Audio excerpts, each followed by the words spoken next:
Amerikadagi sog'lomlik o'lchamlari va baholash institutining eng yangi mo'lcharlariga qaraganda 2023-yilga borganda Xitoydagi 1 milliondan ortiq odam Xitoy virusi bilan yuqumlanib o'lib ketishi mumkin ekan.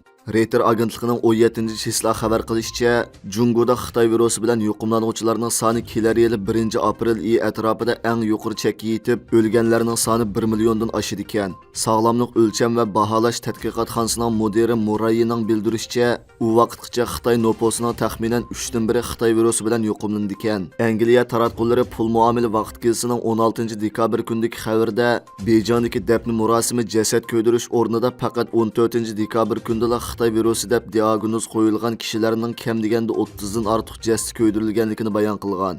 Bejang Tongju dafn murosimi jasad ko'ydirish o'rnining ismini oshkorlashni xohlamagan bir xizmatchining bildirishicha, hozir Xitoy virusi bilan o'lganlarning jiqligidan har qanday jasad ko'ydirish o'rinlari hamma o'choqlarini ishga silib, atigandan boshlab kech soat 10gacha to'xtamay jasad ko'ydirsimi, yana yetishmayotganligini, Seattledagi Washington universitetining baza qilgan mustaqil organ Xitoydagi har qaysi o'lkalarning sonliq ma'lumotlari va yaqinda tarqalgan Omikron variantining uchurlarini birlashtirib chiqargan hukmi ekanligini bildirgan.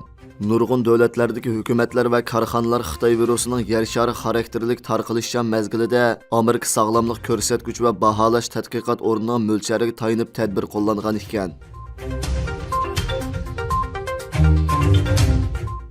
Amerika Tashqi ishlar ministrligida Xitoy uyi degan nomidagi yangidan Xitoy moslashtiruvchi ishxonasini ta'sis qilgan. Ma'lum bo'lishicha, Amerika davlat ishlar kotibi Antonio Blinken 16-dekabr kuni shaxsan o'zi bu ishxonaning ochilish murosimiga riyosatchilik qilgan. Amerika Tashqi ishlar ministrligining 16-dekabr e'lon qilgan yozma bayonotida Xitoy moslashtiruvchi ishxonasini, ya'ni Xitoy uyi Amerika hukumatining bizning Xitoy Xalq Jumhuriyati bilan bo'lgan raqobatimizni mas'uliyatchanlik bilan boshqarishimizga kapolatlik qiladi. Shundaqla bizning ochiq ham ko'p taraflamlik xalqaro sistemaga bo'lgan qarshimizni olg'a surdi. Bizning Xitoy uyi qurishdagi maqsadimiz hukumat organlarining Xitoyga tutgan pozitsiyasini yurgizishga yordam berishdir deyilgan.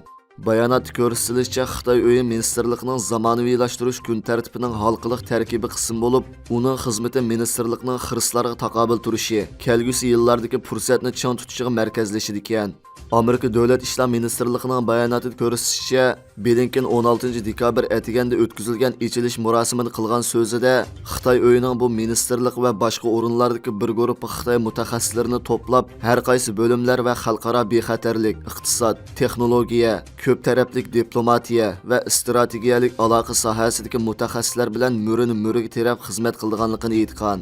Ma'lum bo'lishicha, Blinkenning Xitoy ziyoratiga tayyorlik qilish uchun 11-dekabrdan boshlab yordamchi tashqi ishlar ministri Daniel Kritenberg bilan Amerika Davlat xavfsizlik komitetining Xitoy va Xitoy ishlariga mas'ul oliy direktori Laura Rosenbergning boshchiligidagi bir Amerika vakillar umki Xitoyda ziyoratda bo'lgan.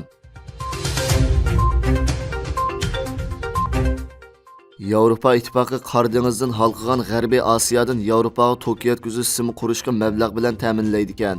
Azerbayjon, Ruminiya va Vengriyadan iborat 4 davlat 16-dekabr kuni Yevropa ittifoqi mablag' solgan turning bir qismi sifatida Azerbayjondan Yevropa davlatlariga shamol energiyasini to'sish uchun Qor dengizi orqali kabel yasash to'g'risida kelishim imzolagan.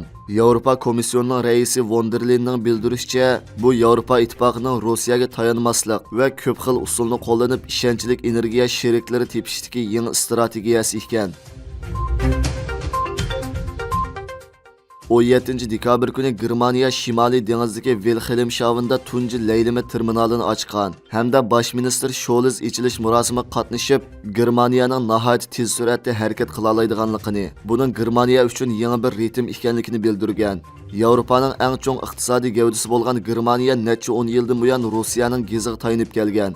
Rossiya Ukraina urush portlagandan keyin Germaniya boshqa energiya manbalarini izlashni qaror qilgan. 900 ming tonnalik paraxodni tangshash terminali 50 ming Germaniya oilasini 1 yillik yetarli gaz bilan ta'minlaydi ekan. Bu yil ichida boshqa 5 laylama terminalmi ochildi ekan.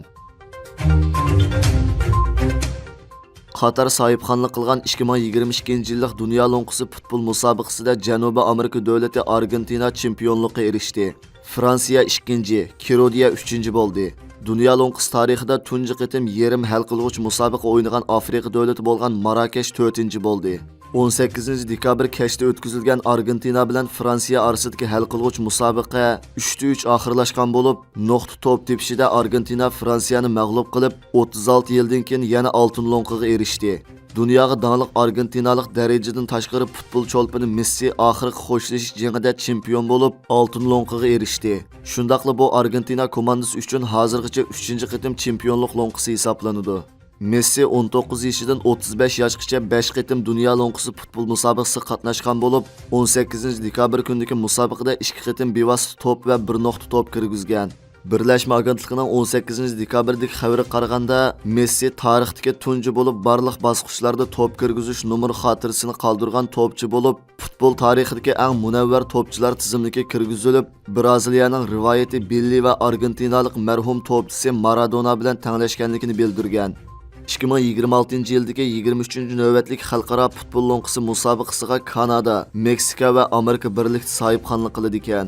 Bu dunyo futbol lo'nqisi tarixida tunji qitim 3 davlatning birlikda o'tkazishi ekan.